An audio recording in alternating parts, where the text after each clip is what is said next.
देखिए class 10th में physics में सिर्फ ऑप्टिक्स है और ऑप्टिक्स में आपको 3 सेक्शन पढ़ना है, reflection, refraction and optical world.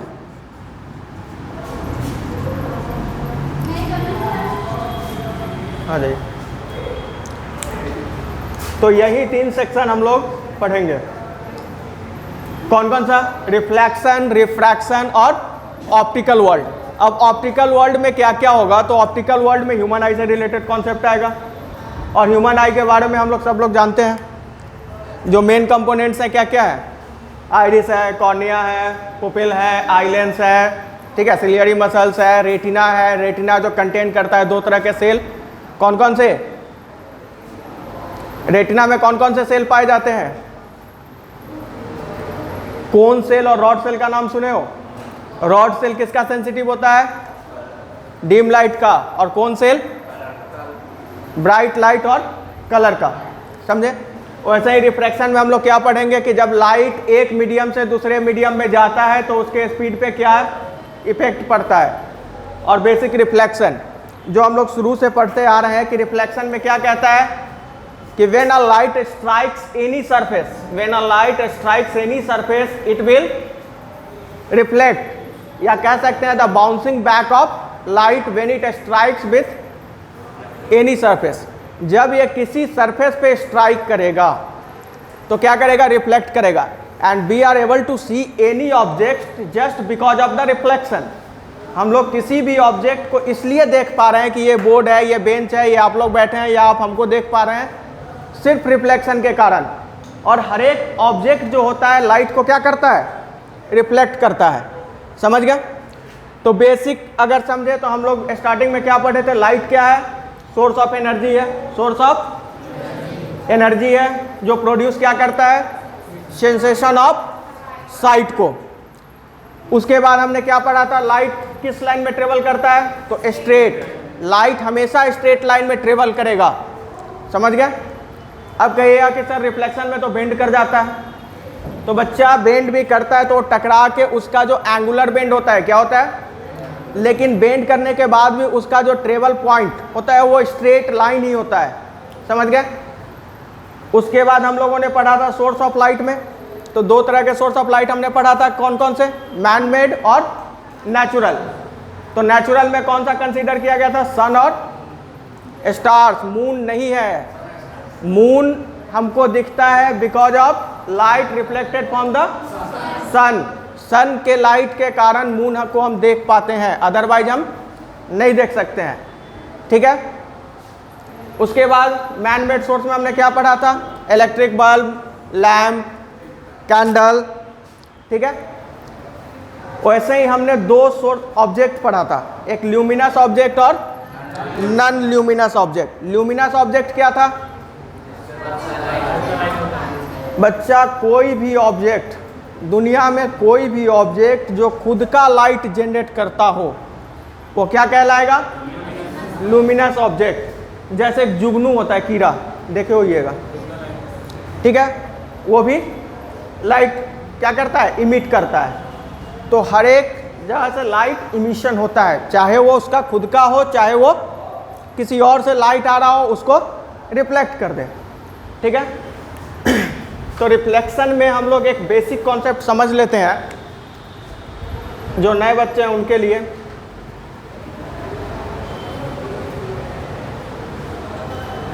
अब इसमें ये क्या है? Incident ray. ये क्या है?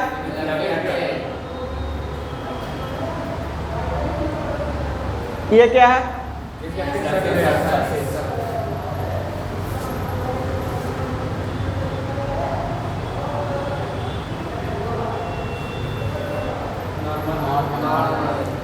अब नॉर्मल क्या होता है? एंगल बाइसेक्टर होता है। क्या होता है? किसका? तो ये जो एंगल फॉर्म होता है, जैसे आई आर आर डैश, समझ लीजिए। ठीक है? इंसिडेंट रे और रिफ्लेक्टेड रे के बीच में एक एंगल बन गया। क्या बना? अब इसी एंगल को ये नॉर्मल क्या करता है, बाइसेक्ट करता है। तो यहाँ पे किस एंगल का फॉर्मेशन होगा, यहाँ पे angle of reflection, angle of reflection. तो हमने कहा कि भाई ये नॉर्मल जो है ये क्या करता है, बाइसेक्ट करता है। तो इस कंडीशन को अगर हम फॉलो करें तो एंगल ऑफ इंसिडेंस जो होगा किसके बराबर होगा, यहाँ तक बात समझ में आ गई। रिफ्लेक्टिंग सरफेस रफ भी हो सकता है या स्मूथ भी हो सकता है। जब स्मूथ सरफेस से रिफ्लेक्शन होगा तो उसको या तो स्पेकुलर, क्या स्पेकुलर या रेगुलर रिफ्लेक्शन कहते हैं, क्या कहते हैं। और जब रफ सरफेस से हो तो इरेगुलर या डिफ्यूज्ड रिफ्लेक्शन कहते हैं, इरेगुलर या डिफ्यूज्ड रिफ्लेक्शन कहते हैं। एंगल ऑफ इंसिडेंस क्या होगा, angle between incident ray and normal. Angle of incidence क्या होगा और एंगल ऑफ रिफ्लेक्शन क्या होगा। बच्चा जिस पॉइंट पे ये तीनों स्ट्राइक कर रहे हैं, तीनों मिल रहे हैं, उस पॉइंट को क्या कहते हैं, point of reflection, point of reflection या पॉइंट ऑफ इंसिडेंस भी कहते हैं, पॉइंट ऑफ इंसिडेंस। ऐसा इसलिए क्योंकि इंसिडेंट लाइट कहाँ के स्ट्राइक होता है, उस पोजीशन पे, ठीक है। तो ये बेसिक रहा। अब इसमें हम लोग कल रे डायग्राम पढ़ लिए थे। अब रे डायग्राम से पहले एक चीज समझ लीजिए कि मिरर कितने तरह के होते हैं। मिरर दो तरह के हैं, प्लेन मिरर और स्फेरिकल मिरर।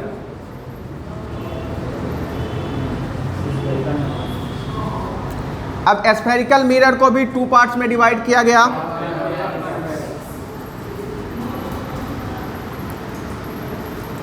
अगर हिंदी में समझे तो इसको अवतल, इसको उत्तल दर्पण कहते हैं, ठीक है।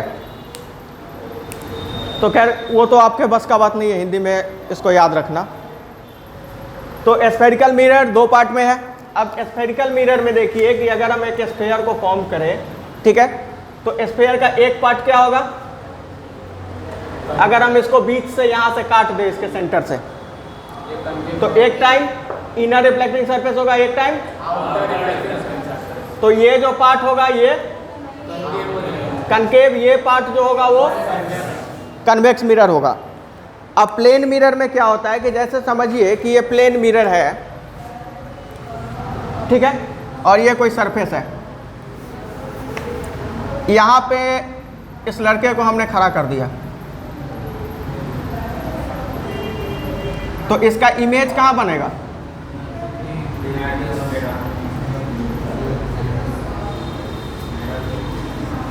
ठीक है। अब जो ऑब्जर्वर होगा वो जहां से भी देखेगा उसको इमेज कहाँ दिखेगा, लेकिन इंसिडेंट रे ऑफ लाइट कहाँ गया, मतलब यहाँ आया ना, और वो किधर आ जाएगा, नीचे रिफ्लेक्ट होके, ठीक है। और फिर यहाँ से इससे एक लाइट रे क्या करेंगे, इमिट करेंगे। तो उतना हम ड्रॉ नहीं कर रहे हैं, आपको सीधा समझा रहे हैं। तो इसमें क्या होगा कॉन्सेप्ट कि प्लेन मिरर में जब भी इमेज फॉर्म होगा, प्लेन मिरर में जब भी इमेज फॉर्म होगा तो ये 4 क्राइटेरिया को फॉलो करेगा ही करेगा। पहला, इमेज का साइज ऑब्जेक्ट के साइज के इक्वल होगा। दूसरा कंडीशन, ऑब्जेक्ट का मिरर से जितना डिस्टेंस है उतना ही डिस्टेंस आपको दिखेगा कि इमेज का भी है। तीसरा कंडीशन,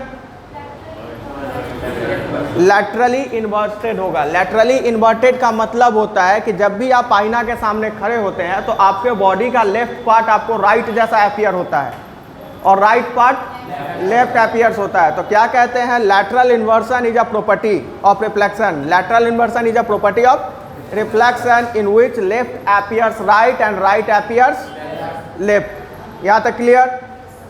एंड फोर्थ कंडीशन क्या था, जो इमेज बनेगा वो कैसा बनेगा, वर्चुअल होगा, ठीक है। तो वर्चुअल इमेज क्या होता है, व्हाट इज वर्चुअल इमेज।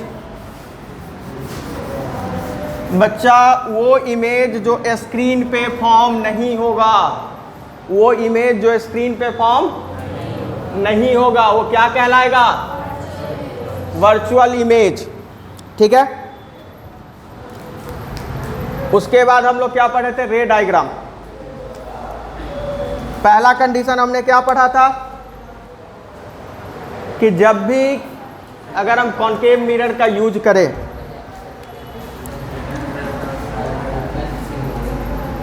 ये कॉन्केव मिरर हमने लिया,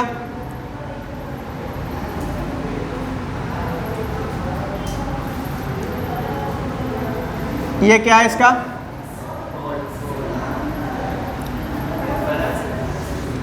प्रिंसिपल।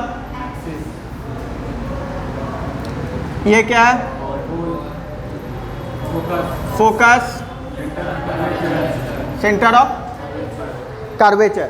तो पहला कंडीशन क्या हमने पढ़ा था कि अगर कोई लाइट रे प्रिंसिपल एक्सिस के पैरेलल आई, ठीक है, तो पैरेलल आएगी तो वो कहां से पास करेगी? ठीक है, पहला कंडीशन यही पढ़ा था। अब बच्चा इस लाइट रे का अगर हम नॉर्मल ड्रॉ करें तो नॉर्मल हमेशा कहां से पास करेगा? अब यहीं पे एक चीज हम आपको और समझाते हुए चलते हैं कि F = R/2 का रिलेशन कहां से आता है। ठीक है, यहीं पे समझा दे रहे हैं, फिर आगे उसका रे डायग्राम समझाएंगे। तो देखिए जरा कि अगर हम इसको समझ लें कि ये एंगल जो हमारा है, ये वाला क्या है? थीटा है। और जब ये थीटा होगा तो ये भी थीटा होगा। क्यों? लॉज ऑफ रिफ्लेक्शन को, लॉज ऑफ रिफ्लेक्शन के कारण ये तो लॉज ऑफ रिफ्लेक्शन को फॉलो करेगा ना। जब ये थीटा है तो ये भी थीटा होगा। जिनको नहीं समझ में आया बोलिएगा। अब जरा समझिए, तब ये एंगल क्या होगा?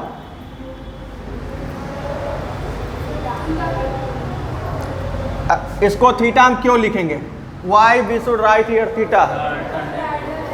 अल्टरनेट है। चूंकि अगर मान ले कि अगर हम इसका नाम लिख दे ए बी सी डी, तो देखिए कि A B parallel C D, और पैरेलल कंडीशंस में हमने पढ़ा है कि जो ये अगर यहीं तक अगर मान ले, सी इसको कर दे और डी इसको कर दे, तो क्या होगा? ये अल्टरनेट इंटीरियर एंगल है। क्या है? यहां तक समझ में आया? अब जरा अगर हम यहां से एक परपेंडिकुलर ड्रॉ कर दे इस पे और इसका नाम लिख दे एम, परपेंडिकुलर ड्रॉ करके क्या लिख दे? तो अब बच्चा अगर इस एंगल की बात करें तो ये हमारा क्या होगा?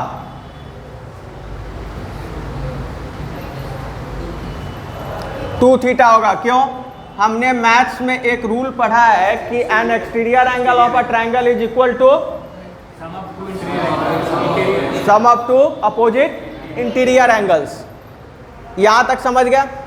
अब इस राइट ट्रायंगल में जरा देखिए, तो अगर हम लिखें, अगर इसको यहां लिख दें n, ठीक है, तो क्या लिखेंगे कि PNC, एंगल PNC क्या है? थीटा है ना। और एंगल FNC ये भी थीटा है। अब यहीं पे हम लोग ट्रिगोनोमेट्रिक फंक्शन का यूज करेंगे और सीधा उसको प्रूफ कर देंगे कि ये जो डिस्टेंस है हमारा ये, ठीक है। अब कैसे? सो देखिए, तो सीधा सा in triangle CNM, in triangle, ठीक है, CM बाई MN जो होगा वो किसके बराबर होगा? कॉट थीटा के बराबर होगा। किसके? अब आगे पढ़िएगा मैथ में ट्रिगोनोमेट्री, तब ये समझ में आएगा कि कॉट थीटा कैसे हुआ और साइन थीटा कैसे हुआ। एक चीज जरा सिंपल में सिर्फ समझ लीजिए कि साइन थीटा का, साइन का जो रिलेशन होता है परपेंडिकुलर हाइपोटेनस का रिलेशन होता है, कॉस का बेस और हाइपोटेनस का होता है, टैन का परपेंडिकुलर और बेस का होता है, और साइन का उल्टा होता है कॉसेक, यानी कि h/b, sorry h/a P, cos का उल्टा होता है सेक H/B और टैन का उल्टा होता है कॉट B/P। समझ गया? तो इसी कॉन्सेप्ट को यूज कर रहे हैं। तो अब जरा देखिए कि ये हमारा राइट एंगल ट्रायंगल ही है ना, CNM जब हमारा राइट एंगल ट्रायंगल है तो क्या होगा, CM/MN होगा। समझ में आया? अब जरा देखें कि इस ट्रायंगल में क्या होगा, cot 2 थीटा जो होगा वो किसके बराबर होगा, FM/MN, FN/MN होगा। अब जरा समझिए, यहां cot थीटा है, यहां cot 2 थीटा है। समझ गए?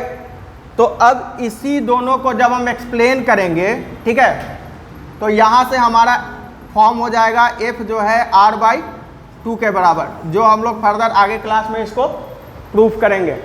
ठीक है, बेसिक अभी यही समझिए कि यहीं से आपका क्या बनेगा, F = R/2 बनेगा।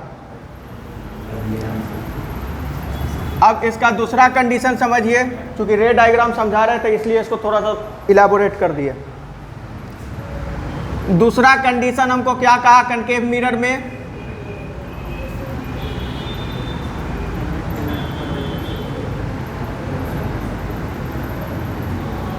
ये पोल है, ये फोकस है, ये सेंटर ऑफ कर्वेचर है। दूसरा कंडीशन क्या कहा कि क्या हुआ,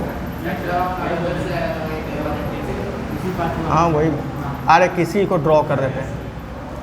अगर कोई ray of light centre of curvature से पास करे, सेंटर ऑफ, तो वो उसी लाइन पे रिपीट हो जाएगा, उसी लाइन पे रिपीट हो जाएगा। तो रिफ्लेक्शन में एक कंडीशन है बच्चा कि कोई भी रे ऑफ लाइट अगर 90 डिग्री के एंगल पे इंसिडेंट हो, 90 डिग्री के एंगल पे इंसिडेंट हो, तो वो क्या होगा, अपने ही ओरिजिनल पाथ पे रिफ्लेक्ट हो जाएगा। तो यहाँ एंगल I जो होगा वो एंगल R के बराबर होगा, लेकिन ये दोनों किसके बराबर आ जाएगा, समझ में आया?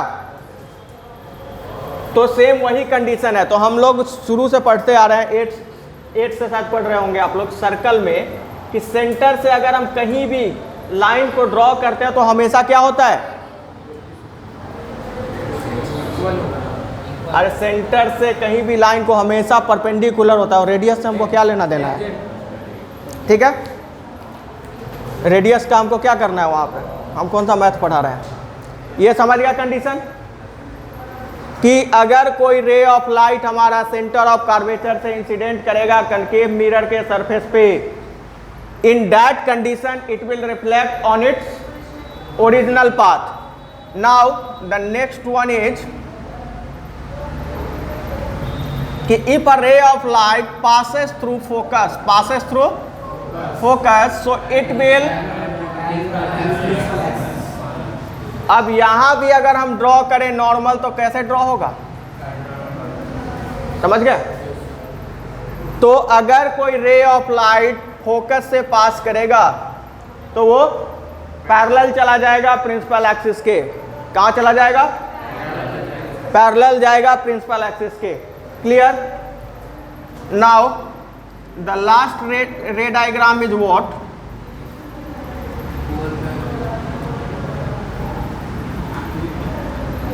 अगर कोई रे ऑफ लाइट पोल पे ऑब्लिकली इंसिडेंट होता है, ठीक है, तो ये ऑब्लिकली रिफ्लेक्ट हो जाएगा और ये फॉलो करेगा किसको, तो ये एंगल I होगा, ये एंगल R होगा, और ये दोनों ही कंडीशन में होगा, चाहे वो कनकेव हो चाहे कन्वेक्स हो। कन्वेक्स का भी अगर आप रे डायग्राम देखिएगा, वो तो कल नहीं पढ़ाए थे, नहीं पढ़ाए थे कन्वेक्स का। कन्वेक्स का भी अगर रे डायग्राम देखिएगा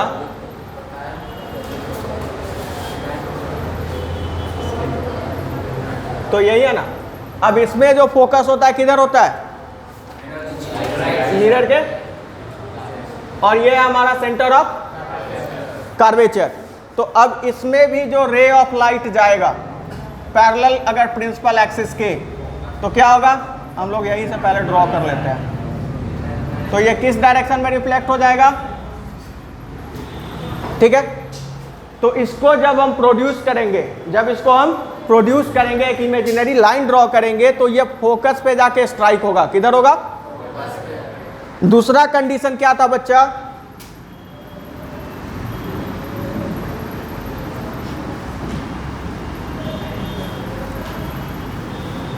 कि ये पोल है,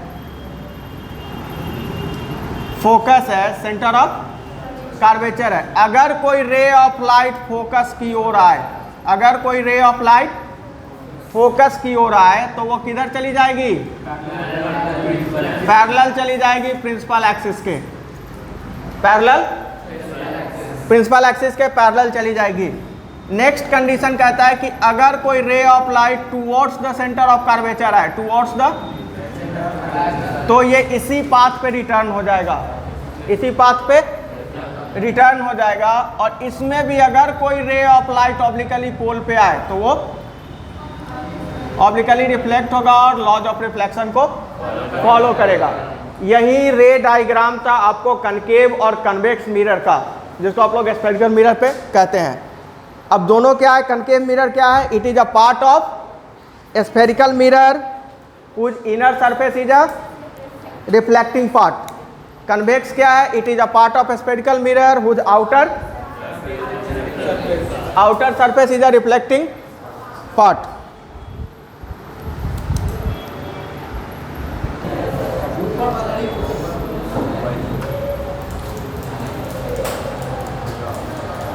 अब देखिए कि कॉन्केव मिरर के प्रिंसिपल एक्सिस पे अगर हम अलग अलग पोजीशन पे ऑब्जेक्ट को प्लेस करते हैं, तो उसका इमेज कैसा बनेगा। ठीक है, तो पहला कंडीशन कहता है बच्चा कि अगर ये हमारा कॉन्केव मिरर है,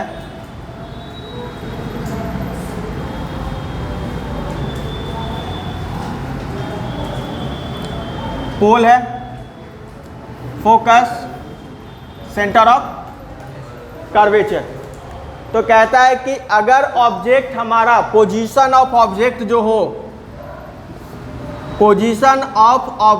होगा वो कहाँ है? इन्फिनिटी पे। ऑब्जेक्ट का पोजीशन कहाँ है?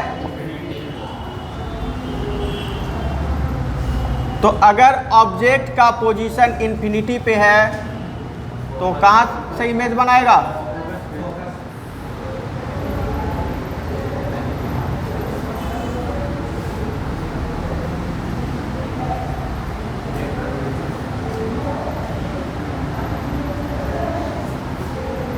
ठीक है,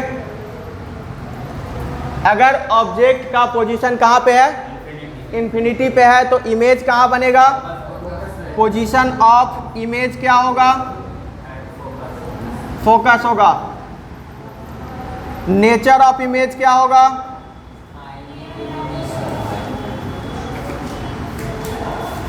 रियल एंड इन्वर्टेड होगा। And last, size of image क्या होगा?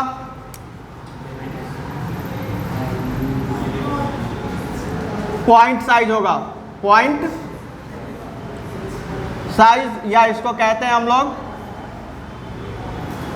Highly diminished. मतलब एक सिंपल कंडीशन समझा जाए कि अगर इन्फिनिटी से किसी ऑब्जेक्ट को हम लोग प्रोजेक्ट करते हैं towards the mirror, the image will form on focus. Clear? Nature of image is real and inverted, and if we talk about the size of image, then it is point size. Now second condition is what?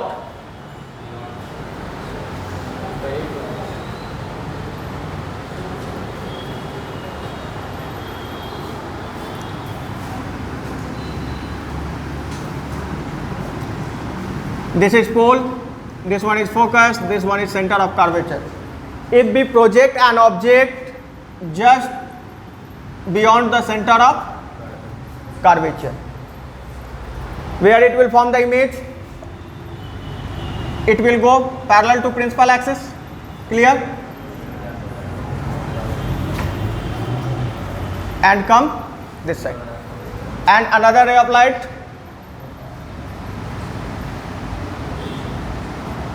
तो image will form up to here. So this is the object AB and this one is the image A dash B dash. So if we talk about position of object beyond C, position of image between C and F, nature of image as usual real and inverted,